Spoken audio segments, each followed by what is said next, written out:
Good evening, America. When I stood on this convention stage 4 years ago, no one fully understood the historic change that was about to take place. We could all feel it. Something was happening. A movement was forming just below the surface. The forgotten man and woman, voiceless in Washington, D.C., were preparing to rise up. Our movement followed the pattern of so many that came before us. First, we were ignored. Then we were laughed at. Then they fought us. And then, together, we won. From that moment forward, America came first. America started winning again. America became respected again. But with every movement, there's a counter-movement. In the view of the radical Democrats, America is the source of the world's problems. As a result, they believe the only path forward is to erase history and forget the past. They want to destroy the monuments of our forefathers. They want to disrespect our flag, burn the stars and stripes that represent patriotism and the American dream. They want to disrespect our national anthem by taking a knee while our armed forces lay down their lives every day to protect our freedom. They do not want the Pledge of Allegiance in our schools. Many of them don't want one nation under God. The Democrats want to defund and disrespect our law enforcement. The Democrats want an America where your thoughts and opinions are censored when they do not align with their own. President Reagan said, "Freedom is never more than one generation away from extinction. It must be fought for, and it must be protected." This is the fight that we are in right now, and it is a fight that only my father can win. My father ran not because he needed the job, but because he knew hardworking people across this great country were being left behind. The media mocked these patriots in the flyover states in which they lived. They ignored the Trump flags. They ignored the millions of MAGA banners and barns painted in red, white, and blue.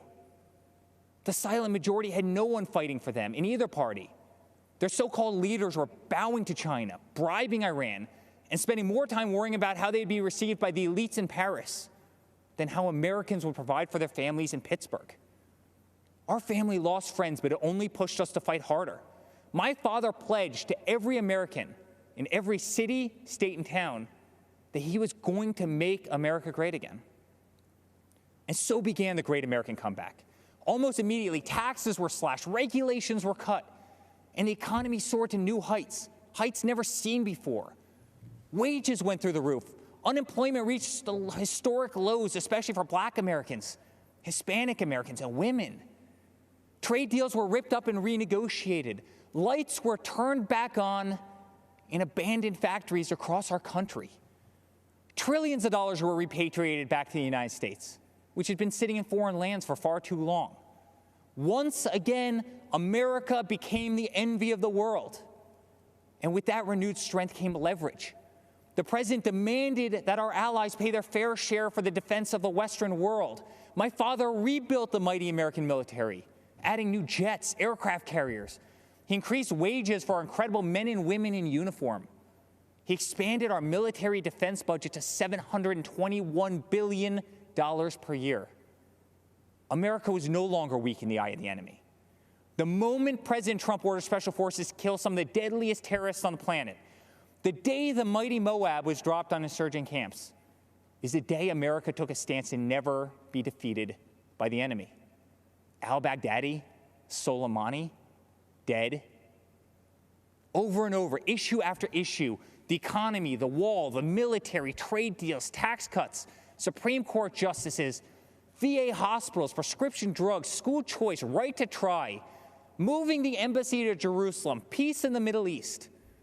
Never-ending wars were finally ended. Promises made and promises for the first time were kept. Most politicians spend their entire careers in Washington, D.C. and get absolutely nothing accomplished. For example, Joe Biden. Joe Biden is a politician who has been in government for 47 years. He's a career politician who's never signed the front of a check and does not know the slightest thing about the American worker or the American business, the engine which fuels the greatest economy the world has ever known. The same politician who has been a total pushover for communist China, and someone who would be a giant relief for terrorists who now have spent years running, hiding, and being taken out by the most talented military, known to man. Joe Biden has pledged to raise your taxes by $4 trillion. 82% of Americans will see their taxes go up significantly. Biden has pledged to stop border wall construction and give amnesty and health care to all illegal immigrants. Biden has pledged to defund the police and take away your cherished Second Amendment. My father, on the other hand, delivered the largest tax cuts in American history, knows if you do not have a border, you do not have a country, and will always support law enforcement and your right to keep and bear arms. Every day, my father fights for the American people, the forgotten man and woman of this country, the ones who embody the American spirit, which is unlike anything else in the world. It built the New York City skyline. It built the Hoover Dam. And soon, under my father's leadership, it will send Americans to Mars. The American spirit can be felt in the majesty of the Grand Canyon, the shadows of Mount Rushmore, and the stillness of the air at Gettysburg. It can be seen in the wide-eyed wonder of every American child as they take their first breath in the greatest country the world has ever known. It defeated fascism, it defeated communism, and in 68 days, it will defeat the empty, oppressive, and radical views of the extreme left.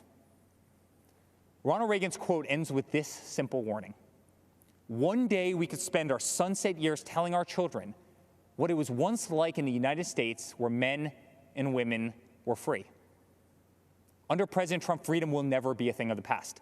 That's what a vote for Donald Trump represents.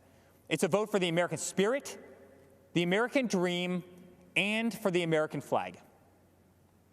To the law enforcement officer who's being attacked, betrayed, and whose job they are trying to make extinct, my father will fight for you. To all houses of worship and to all people of faith stripped of our religious freedoms and religious liberties, my father will fight for you. To the voiceless, shamed, censored, and canceled, my father will fight for you. To our farmers who work dawn to dusk to keep our plates full, my father will fight for you.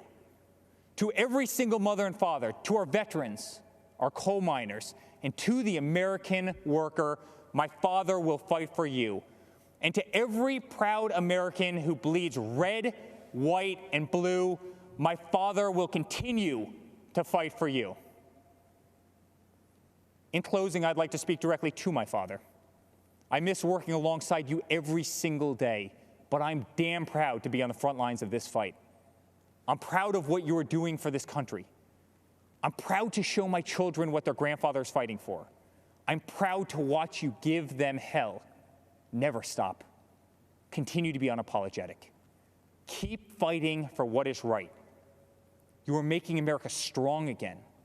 You are making America safe again. You are making America proud again. And yes, together with a forgotten man and woman who are finally forgotten no more, you are making America great again. Dad, let's make Uncle Robert very proud this week. Let's go get another 4 years. I love you very much. God bless you, and God bless the United States of America.